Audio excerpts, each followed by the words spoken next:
Muitas pessoas perguntam por que Deus permite tantas heresias na igreja, não é? Nos nossos dias isso é tão abundante, não é? E muitas pessoas perguntam isso desanimadas, não é? Até, mas não deviam. Judas Iscariotes parece uma pessoa totalmente improvável para ser um dos discípulos de Cristo. E nós descobrimos com o desenrolar da história que ele acabou por ser um ladrão, um traidor e um homem a quem a graça de Deus nunca transformou. E isso é chocante, não é? Porque tão próximo ao Deus encarnado, junto a tantos outros que se tornaram o instrumento de Deus para a revelação final sobre Cristo, que é o Novo Testamento, a revelação final de Deus. Mas Jesus não cometeu nenhum erro ao colocá-lo ali. Né? Jesus não agiu em ignorância. Né? Na verdade, a Bíblia diz claramente que Jesus não necessitava que alguém testificasse sobre qualquer homem que seja, porque ele sabia o que havia no mais profundo do coração de cada homem, né? Ele é o Deus, o Filho de Deus e o Filho do homem, né? Ele é o Deus eterno e o homem perfeito. A Bíblia diz, e não necessitava de que alguém testificasse do homem, porque ele bem sabia o que havia no homem, João 2:25. Ele sabia o que estava no coração de Judas. Ele sabia que no tempo certo ele iria revelar-se um ladrão. Ele sabia que no tempo adequado Judas o trairia. Ele sabia, sendo Deus, que Judas jamais havia nascido de novo. Não é? Novo nascimento é a ação soberana de Deus. Não é? Jesus diz, os quais não nasceram do sangue, nem da vontade da carne, nem da vontade do homem, mas de Deus, não é? João 1,13. Então, não podemos ter nenhuma dúvida de que a escolha de Judas como um dos 12, não é?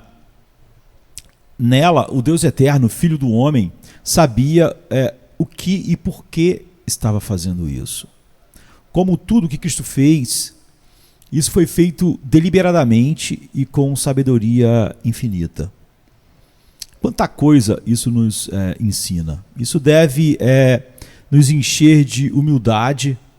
Eu lembro que certa vez eu li J.C. Ryle dizendo, né, que os ministros do Evangelho, por exemplo, não podem supor que simplesmente uma ordenação necessariamente transmite graça, ou seja, você consagrar alguém ao ministério, que dirá ser membro de uma igreja, né? Ou que uma vez ordenado, o homem não deve mostrar em sua vida sempre os sinais de um homem que de fato foi regenerado. Ele diz que, pelo contrário, mostra que não é nenhuma igreja, mas que o homem ordenado pelo próprio Cristo era um hipócrita miserável, que dirá tantos que a igreja ordena, não é? Então, todos nós, então, devemos nos manter humildes, não confiando em ordenações externas, mas focados naquilo que Pedro diz fazer firme, não é? Demonstrar a realidade da nossa eleição. Pedro diz, e vós também, pondo nisso mesmo toda a diligência, acrescentai à vossa fé a virtude, ou seja, o poder, não é? Não algo fraco, uma fé destituída do poder do Evangelho. O Evangelho é um poder. E a virtude, o conhecimento, e o conhecimento, o domínio próprio. E o domínio próprio, a paciência, a piedade, e a piedade, o amor fraternal, e ao amor fraternal, o amor. Não é? Ou seja, o amor entre os irmãos, o amor geral. Porque se em vós houver e abundarem essas coisas, não vos deixarão ociosos nem estéreis no conhecimento do nosso Senhor Jesus Cristo. Pois aquele em quem não há essas coisas é cego, nada havendo ao longe, havendo se esquecido da purificação dos seus antigos pecados. Portanto, irmãos, Pedro diz, procurai com zelo fazer firme a vossa vocação e eleição. porque fazendo isso nunca jamais tropeçareis. 2 Pedro 1, a partir do verso 5. Ou seja, você não pode... a eleição é algo soberano feito na eternidade, mas só as evidências da nossa vida contínua, não é, que cresce de um grau de glória para outro grau de glória, não é que fazem firme essa realidade, não faz ela ser uma crença estéril. E Judas Iscariotes nos dá um terrível aviso, não é? Para líderes, principalmente, pastores, e não confiamos em nossos dons, não confiamos em nosso trabalho, em qualquer serviço ou em qualquer sucesso. Tudo que os outros discípulos fizeram, ele também fez. Não confiamos em nada disso como prova e certeza da aceitação divina. Que as marcas verdadeiras são indispensáveis, e elas não são essas, não é? A santidade sem a qual ninguém verá o Senhor, o amor desmedido por Cristo, não é? Um coração capturado pela sua glória, são as evidências de que nós nascemos de novo. E outra lição que nós devemos tirar aqui, não é que nós podemos ficar chocados e achar estranho que entre os 12 discípulos a quem Cristo chamou pessoalmente e enviou para pregar aos pecadores e chamar os pecadores ao arrependimento, incluísse um homem não convertido, não arrependido, não regenerados, né? Regenerado. Mas nunca se espante se você achar muitos pregadores não convertidos nos púlpitos hoje pregando, não é? Em meio a verdades como essa, Deus quer nos mostrar que nada disso é surpresa para Ele e, portanto, não pode frustrar seu plano eterno e perfeito. Judas Iscariotes não pôde, frustrar. Ele acabou tendo um papel dramático no propósito de Deus e sua maldade não frustrou Deus. Deus, apesar dos dias escuros e tristes que nós vivemos, de tanta heresia, quer nos ensinar que Cristo ainda é o Senhor, o chefe, o cabeça da sua igreja, e que Ele ainda está governando sobre tudo e que tudo que acontece no tempo tem sido pré-ordenado por Deus, como Paulo diz em Efésios 1:11. Paulo diz: nele, digo, em quem também fomos feitos herança, havendo sido predestinado conforme o propósito daquele que faz todas as coisas segundo o conselho da sua vontade. Então, quão poderosos são os desígnios de Deus, não é?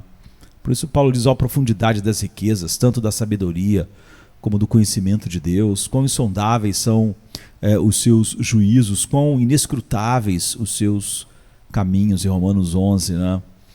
A partir do 33. Então Deus mostra claramente que mesmo o pecado humano e o intento maligno de Satanás, que é totalmente anti-Deus, não frustrarão, mas não é que não frustrarão simplesmente, né? Eles terão que cooperar com o seu propósito eterno. Assim, o determinado conselho de Deus estava envolvido não só na crucificação de Cristo, mas também em todos os eventos que levaram a ela, incluindo a escolha de Judas como um discípulo, sua traição ao seu mestre, a crueldade da cruz romana. Ainda que todos esses eventos, neles, o pecado fosse inteiramente fruto do coração mau do homem natural, e tivesse motivações completamente contrárias a Deus, teriam que servir ao seu propósito. Então Pedro diz: a este que vos foi entregue pelo determinado conselho de Deus, prendestes, crucificastes e matastes pelas mãos de injustos, né? Em Atos 2, 23.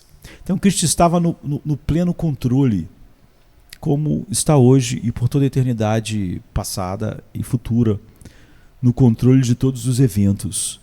Não importa o quão viciosa ou diabólica oposição que ele tem encontrado aqui, enquanto andou por esse mundo, Nunca houve eventos que começassem fora da espiral do seu controle absoluto e soberano. Então, o que acontece também nesse exato momento em que nós vivemos? E eu diria que paz isso traz ao coração regenerado, né? Deus reina, mesmo nos momentos mais escuros que parecem de total fracasso, como a cruz, não é? Como aquela sexta-feira há 2000 anos atrás. E nesses momentos de escuridão e perplexidade, como na cruz, o evento mais cruel da história e maldade humana, não é? em seu ápice, né? A maldade humana em seu ápice, nós matamos, entre aspas, não é? Deus. Por mais difícil que seja para nós reconhecermos o fato, tudo aconteceu para a glória de Deus, não é? Então, salvando por graça, mostrando sua justiça, mostrando a maldade completa do coração humano, a luz veio ao mundo e os homens amaram mais as trevas do que a luz, porque suas obras eram mais, diz João 3:1. Mostrando sua ira contra todo o pecado, mostrando que tudo está sobre seu domínio completo, não é? Na escolha de Judas, nós podemos ver como o puritano Matthew Henry disse que não precisamos ficar surpresos ou desanimados se em qualquer tempo os mais vis homens surgirem no meio daqueles que deviam ser baluartes da verdade no mundo. Então, em dias de apostasia e heresias como os nossos, nós podemos estar certos de que nunca houve, nem nunca haverá um momento em que o Rei dos Reis não está no controle de todos os eventos. Então Paulo foi inspirado a colocar, não é, por escrito um aviso para os crentes de Tessalônica e para todos nós, não é, na verdade, sobre determinados eventos na história nos quais a igreja deve esperar e não se surpreender quando os vê. Paulo diz: ninguém de maneira alguma vos engane, porque não será assim sem que antes venha a apostasia e se manifeste o homem do pecado, o filho da perdição, o qual se opõe e se levanta contra tudo o que se chama Deus ou se adora, de sorte que se assentará como Deus no templo de Deus, querendo parecer Deus. 2 Tessalonicenses 2, 3 e 4. Então a apostasia, entre aspas aqui descrita, ela é gradual e flui de dentro da igreja para fora. As heresias e a apostasia são coisas terríveis com as quais nós temos que conviver em nossa geração e combatê-las como bons soldados de Cristo. Mas, como no passado, o Senhor determina e nos coloca em dias assim deliberadamente e com profunda sabedoria. Nós amamos a verdade e a nossa geração e a igreja da nossa geração nos dá 1000 oportunidades, não é? Na igreja visível e no mundo, para termos uma constatação se de fato nós amamos a verdade. Toda a corrupção da igreja nos dias da reforma forneceu o contexto para uma exibição do poder da graça de Deus. Ainda que as pessoas que estivessem vivendo naqueles dias, a princípio, tivessem uma compreensão limitada da providência de Deus em operação. Não é? Perseguição, martírio, todos contextos onde a graça se mostrou suprema, soberana e invencível. Então o poder da graça nos anima na batalha pela verdade em nossos dias. O apóstolo diz: tive por necessidade escrever-vos e exortar-vos a batalhar pela fé que uma vez foi dada aos santos, né? Judas 1:3, não é? E nós vivemos numa época de grande e longo período de declínio espiritual, secularização da igreja, mundanismo, né? O humanismo secular, não é? Com todas as suas vertentes, os deuses da cultura sendo adorados na igreja, entre aspas, né? No lugar do Deus vivo, A Bíblia sendo rejeitada como não totalmente suficiente, não é? E a mente humana e suas estratégias e seu pragmatismo e suas filosofias sobre a vida, sobre a alma, sendo colocadas no lugar mais alto e sendo pregadas como se fossem evangelho. Tantos púlpitos traidores da verdade existem em nossos dias. Então você pode perguntar, por que Deus está permitindo isso, não é? Por que o falso evangelho se expande? Por que o secularismo se tornou o evangelho, entre aspas, de grandes multidões? Deus quer que fique claro para você e para mim que toda a situação, como em todo tempo na história, é óbvio, não está fora do controle de Deus. Ele reina, ainda reina como sempre reinou. Ele está ainda trabalhando os seus propósitos eternos para a sua glória e a manifestação de tudo o que Cristo é. Pense que quando as águas do dilúvio destruíam tudo, não é? Com sua violência, quando a arca parecia completamente vulnerável e indefesa diante de tão grande torrente, não é? E inundação, alguém poderia pensar que tudo aquilo estava fora do controle, não é? Aquela arca sendo jogada para lá e para cá, mas Noé e sua família estavam seguros, estavam em segurança e salvos. Porque Deus controlava não a arca somente, Deus controlava todo o dilúvio, toda aquela torrente poderosa. Assim, aqueles que de fato estão em Cristo, que são a igreja de fato, estão na mesma situação. Deus não controla só a verdadeira igreja, que parece ser uma pequena arca num dilúvio de mentiras, de mundanismo, heresias, humanismo secular. Não é? Deus controla tanto a arca quanto o dilúvio, tanto a igreja quanto o mundo, tanto a igreja verdadeira quanto a falsa igreja.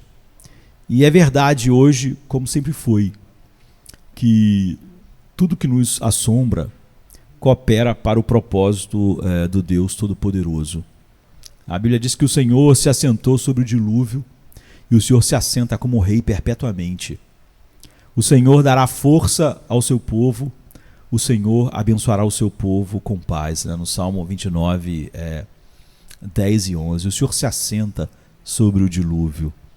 Então olhe para o dilúvio de mundanismo, o dilúvio de heresia, o dilúvio de apostasia, o dilúvio de humanismo secular que invadiu a igreja visível de nossos dias, como as águas cobriam o mundo de Noé. Como Noé, os filhos de Deus têm motivos para confiar nele e adorá-lo por seu agir, por sua sabedoria com a qual ele governa sobre tudo, na igreja e no mundo, como ele governava sobre a arca e sobre o dilúvio. Então, a situação atual, moral, espiritual, a situação da igreja visível, todas as coisas, todo esse dilúvio é controlado por Deus, como a verdadeira igreja, como aquela pequena arca também. Então fale como Isaías, que viveu também dias de apostasia, heresias, como nós. Ele diz: eis que Deus é a minha salvação, nele confiarei e não temerei, porque o Senhor Deus é a minha força e o meu cântico, e se tornou a minha salvação. Isaías 12, 2. Paulo diz que é importante que a heresia venha para que seja provado aqueles que realmente amam a verdade. Nós estamos em paz, não é? Tanto quanto Noé devia estar em paz dentro da arca, nós devemos estar em paz. Não só porque Deus vai guardar a arca e controla a arca, mas porque ele controla a arca e o dilúvio. Então, Deus se assenta sobre o dilúvio de heresias e apostasias e humanismo secular e reina sobre sua igreja, sobre a verdadeira igreja dos eleitos de Deus. Então nós podemos ficar em paz e cumprir o nosso papel corajosamente como bons soldados de Cristo, mas em paz. Não há nenhuma razão para estarmos alarmados. Devemos descansar mesmo sobre o terrível temporal e dilúvio que assola a igreja. Nós estamos seguros. Amém, queridos? Amém. Venha se cansado estás, e eu descanso darei.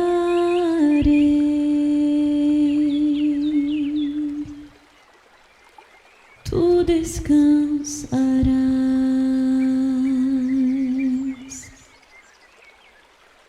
Venha a mim se não tens paz, e eu darei paz sem fim. Terás paz sem fim. O meu jugo é leve, o meu fardo graça dá. Tome tua cruz, te darei a paz.